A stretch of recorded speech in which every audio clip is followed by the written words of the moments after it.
Bonjour, bienvenue sur Z6PO. L'épisode d'aujourd'hui va encore une fois vous montrer le unboxing d'une boîte de cartes, 24 paquets de la collection Unlimited Spark of Rebellion ou Étincelle de Rébellion. Alors oui, je me suis laissé tenter. Je vous conseille fortement de ne pas acheter plus de 2 boîtes de 24 paquets, relativement cher, entre 120$ et 140$ en boutique, d'autant plus qu'il n'y en a presque plus nulle part au Québec. C'est pour ça que je me suis laissé tenter. J'ai découvert une dernière boutique, peut-être sur la rive sud de Montréal, une des dernières, qui lui restait une boîte. La voici. Donc, il en reste même une autre, peut-être. Je ne dis pas quelle boutique, peut-être que vous la découvrirez par vous-même. Mais je me suis laissé tenter parce que normalement, la stratégie, là, si vous voulez pas trop dépenser d'argent puis avoir des decks performants pour jouer des compétitions, pour être plus compétitif au niveau des tournois, je vous conseille fortement d'acheter 1 à 2 boîtes maximum et le reste compléter avec l'achat en ligne ou en boutique des cartes à l'unité. Même s'il y a des cartes qui coûtent 30, 40, 100$, des fois ça vaut plus la peine de les acheter à l'unité, même si c'est un gros coût, pour jouer le deck et le personnage que tu as en tête, ou les decks et les personnages préconstruits que tu as en tête, au lieu d'essayer par chance de les trouver dans des boîtes qui coûtent extrêmement cher. Donc c'est mon conseil, je l'ai fait à Destiny pendant quelques années, je me suis rendu compte que c'était inutile de le faire, c'est mieux d'y aller à l'unité, même si les cartes sont plus chères. Maintenant, pour ce qui est de l'unité, j'ai acheté une boîte aujourd'hui de 24 paquets parce que en ligne actuellement, il n'y a presque rien. La boutique Valet de Cœur à Montréal vend des cartes à l'unité, elle le faisait autrefois pour Destiny, elle a recommencé de le faire, c'est disponible sur son site. Cependant, il y en a très peu pour l'instant, pas suffisamment pour avoir le minimum de cartes que je recherche pour construire le deck. Donc à ce moment-ci, par cette rareté de disponibilité de cartes à l'unité, ça vaut la peine d'acheter un boîtier pour jouer les premiers tournois ou les premières soirées plus compétitives, si vous voulez. Ce qui arrive quand vous avez des boîtes des légendaires, en boutique, quand vous jouez à la fin des parties, c'est une communauté qui se bâtit. Donc, parlez aux autres joueurs, demandez-leur s'ils sont prêts à faire des échanges. Vous avez des cartes intéressantes, légendaires contre légendaires, ou plusieurs cartes pour une légendaire, étant donné que les cartes, comme je l'ai mentionné, sont plutôt rares à l'unité au Québec en ligne, mais aussi à l'international en ligne. Donc, ça vaut la peine si vous avez des uniques. Par exemple, j'ai 2 légendaires Luc. Moi, je cherche actuellement un Vador. Je veux jouer Vador rouge et vert, et donc ma carte Vador est extrêmement rare. Elle se vend 90$ l'unité. Il y en a très peu actuellement en ligne, en Amérique, et même, j'ai regardé un peu en Europe. Donc, si un joueur contre lequel je joue dans une boutique, ben, j'ai une discussion, je pourrais lui échanger par exemple mes 2 légendaires Luc pour une carte Vador. Ça ferait mon bonheur, et si la personne en question est intéressée à jouer une carte bleue héros, un deck de cartes bleues héros, ben là, à ce moment-là, il pourrait être charmé par la proposition. Donc c'est comme ça au début qu'on va construire la communauté et une possibilité d'échange de cartes en discutant, faisant du troc finalement. Idéalement, là, ça serait dans les prochains mois là, de vérifier dans les boutiques en ligne comme le Valet de Cœur. Il y en a d'autres aussi au Québec qui le font. Encouragez vos boutiques locales. Il y a des boutiques, c'est une maladie au Québec, là, qui ne se concentrent que sur Pokémon et qui ne se concentrent depuis des années que sur Magic. Ça en est maladif. Ça m'écoeure personnellement. Il y en a quelques-unes qui ont eu le courage de se lancer avant la sortie de Unlimited dans l'Orcana. Quelques-unes, c'est très rare. Là, ça devient de plus en plus populaire. Oh, on se rend compte que finalement, il y a d'autres choses que Magic dans la vie. Ça commence. Et là, c'est le 4e jeu là, qui va commencer peut-être à rentrer dans les boutiques de cartes. Il faut l'encourager. Il faut montrer à ces boutiques-là que c'est payant d'être courageux et d'essayer d'autres jeux que tout le temps le Magic et le Pokémon. Donc, pour encourager ces boutiques-là, ben, il faut acheter leurs produits, acheter leurs boîtes, acheter leurs paquets et surtout acheter leurs cartes à l'unité. Ça vaut la peine, je vous le dis. Grâce à ces boutiques-là, là, quand vous allez sur place, ben, vous allez pouvoir soit échanger vos cartes pour des cartes qu'ils ont que vous cherchez, pas nécessairement des légendaires, ça peut être des cartes rares. Mais aussi, ça vous permet d'aller chercher des cartes légendaires que vous recherchez, que vous trouvez nulle part. Au lieu d'acheter 4, 5, 6, 7 boîtes, ça vous coûte 800$ et que vous n'avez rien trouvé au final pour la malchance que vous avez eue en développant vos paquets. Mais là, au moins, au lieu de gaspiller 800$ pour 3 cartes légendaires que tu recherches, ben tu paieras 80$ x 3, mais au moins tu vas les avoir, tu n'auras pas perdu ton temps. Puis les 40 autres cartes du deck qui sont plus communes, ben là, tu vas pouvoir les acheter à l'unité à coût de 50 cents, 2$, 1$. Tu fais vivre la boutique permet que ça devienne agréable de finaliser les collections, de finaliser les decks et les cartes qu'on recherche. Et c'est en faisant ça que ces boutiques-là peuvent vivre et payer leurs employés et les dépenses. Donc, encouragez vos boutiques. Achetez 2 boîtes, 1 ou 2 boîtes maximum. Surtout, on attend actuellement qu'en ligne, ça se développe un peu plus pour les propositions de cartes à l'unité ou en magasin. Et une fois que c'est fait, ben là, concentrez-vous là-dessus. Cartes à l'unité. Je vous le dis, au final, vous allez gagner de l'argent, puis vous allez moins perdre de cartes à l'abondance qui ne vous servent pas, là, des cartes et des cartes, des collections de milliers de cartes qui ne vous servent pas parce que vous avez des cartes en quadruple 15 fois, 25, 30 fois la même carte. C'est pas ça que vous voulez. Donc, sur ce, je déballe. Je vais le faire en vitesse rapide vu que j'en ai déjà déballé une dans un épisode précédent de Spark of Rebellion. Mais je vais la déballer en vitesse rapide. Puis à la fin, comme je l'avais fait à la dernière vidéo, je vais afficher les cartes les plus intéressantes sur mon tapis. Puis je vais en discuter rapidement. Restez là.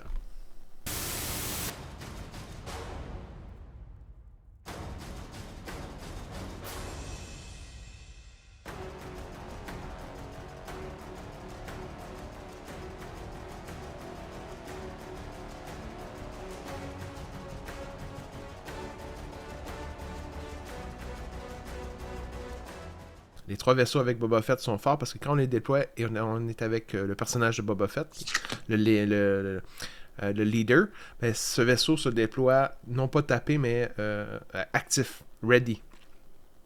Et en plus, pour une action pour 2, sans nécessairement, on peut en faire autant qu'on veut, là, mais pour 2 de ressources, à chaque fois qu'on paye 2 ressources, on peut exhaust un non-unique unit. Donc, une unité qui n'est pas unique. Pour 2, c'est très bon. Hyperespace ici. Hyperespace pour les Gamorrean Guards. Et Foiled Hyperespace.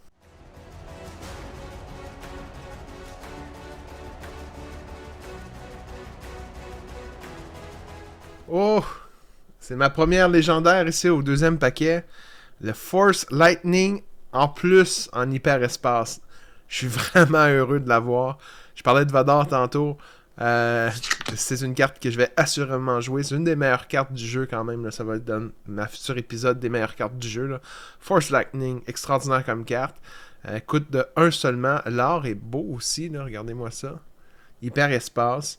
Seulement 1 de coup. Donc c'est pas parce que ça coûte pas cher. C'est pas parce que ça coûte cher que c'est nécessairement des légendaires. Une légendaire à coût de 1. Justement parce qu'elle est si forte pour le coût payé. En plus, en hyperespace, je me régale. Très heureux.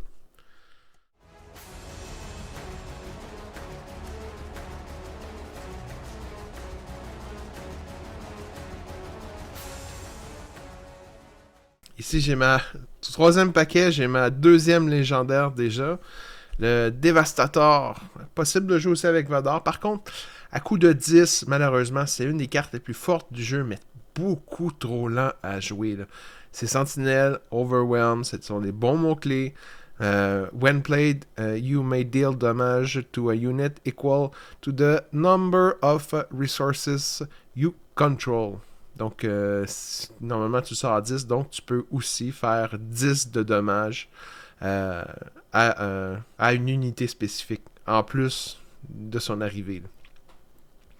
C'est fort, mais à 10, c'est rare qu'on va la jouer. Quand même, carte légendaire. Voilà.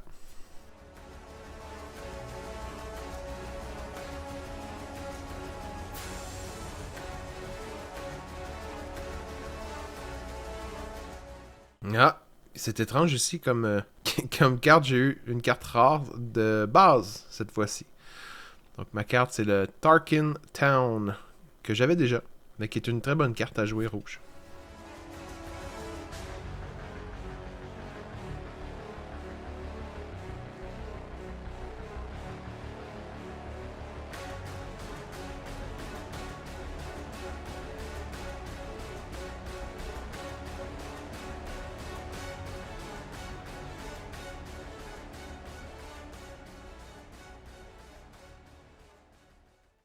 Ici, la Yoda que je viens de prendre, c'est une carte Yoda Hyperespace Folier. Donc, je suis content parce que ces cartes-là sont rares. Puis là, en plus, c'est Yoda, qui est un bon personnage à jouer. coûte 3 quand même pour la quantité de choses qu'il fait, dont Restore 2. Donc il soigne la base lors d'une attaque. Donc hyper espace. Voilà.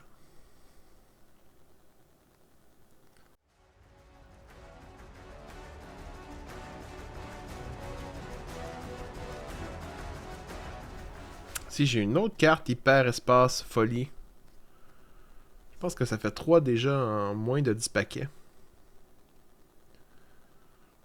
Pas mal. Je pense que c'est un paquet sur 50 qui normalement a ce type de carte.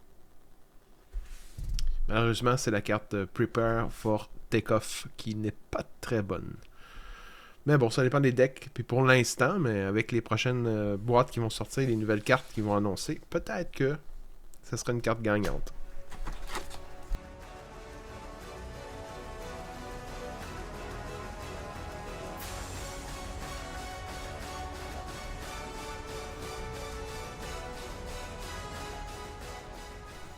Que j'ai ici, c'est une carte en hyperespace. Il me semble que toutes les cartes, ou presque toutes les bases Chopper base que j'ai eues, sont en hyperespace. Je me demande, sincèrement, avec cette peut-être chance que j'ai eue, mais je me demande quand même si il n'y a pas des cartes qui sont plus imprimées en hyperespace que d'autres. Peut-être. C'est peut-être un addon, mais le hasard fait que je me pose quand même la question. S'il y a des cartes qui sont plus couramment développées ou déballées, construites et produites en hyperespace que d'autres.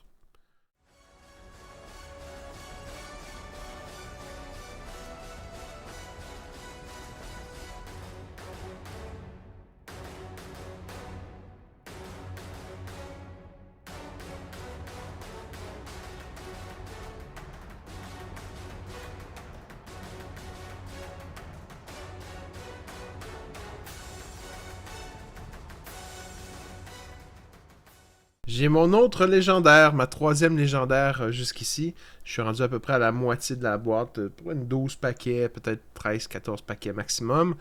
Black One, je pense la pire carte légendaire qu'on peut avoir. Une carte qui sert pas à grand chose, coûte 6, 4 de défense seulement, il n'y a même pas de bouclier. On pige 3 cartes finalement. C'est vraiment pas bon. Pour une légendaire en plus, je le mettrais même pas dans un deck rouge héros pour l'instant. Peut-être plus tard, mais pour l'instant, ça vaut vraiment pas la peine. C'est une des seules cartes d'ailleurs de la résistance. Donc peut-être que quand la prochaine collection va sortir, est-ce qu'on voit Kylo Ren et Rey déjà sur les paquets et sur les tapis de jeu, probablement qu'à ce moment-là, peut-être d'ici l'été qui s'en vient, il y aura plus de résistance et de premier ordre. Et peut-être que des cartes qui vont permettre d'améliorer les cartes résistance. Et à ce moment-là, peut-être la carte Black One, qui est le vaisseau X-Wing T-70 de Poe Dameron dans les derniers 3 films, là, la dernière trilogie, qui n'est pas très aimée du public. Non, une carte très moyenne légendaire, malheureusement.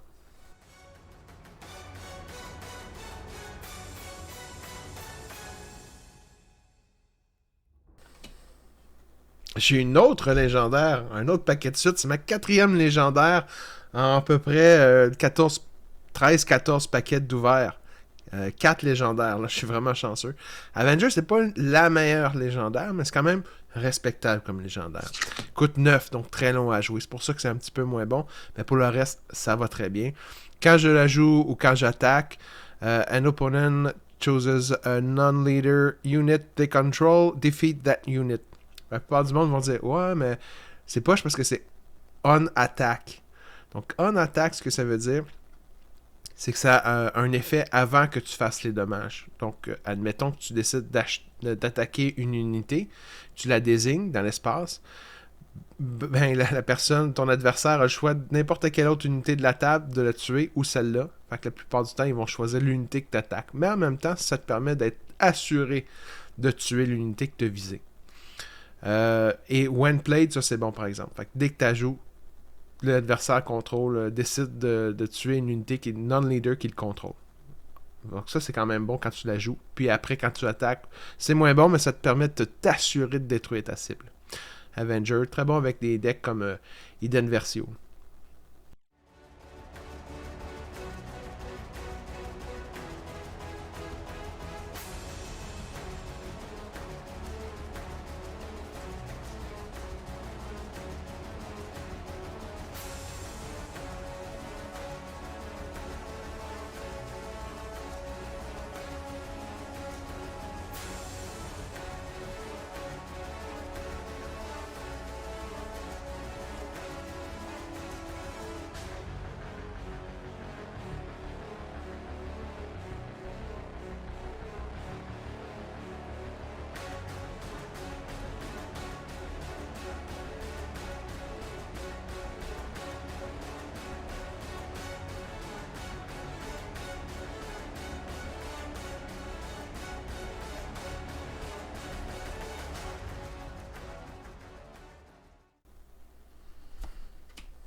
Encore une carte hyperespace foliée. Donc, ça fait, je pense, c'est la 4-5e carte déjà dans la boîte. Ici, c'est Open Fire. Bonne carte. Très utile.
Je pense. Super content. Oh, une autre. Ma 4e ou 5e dans la boîte. Hyper espace folié. Les Scoot Bike.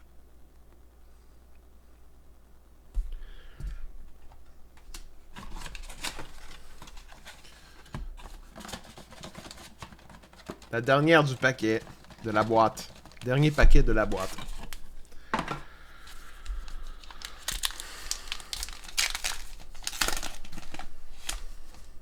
Un showcase. Un showcase. Alors. Ouais.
Alors voilà ce que ça donne au final.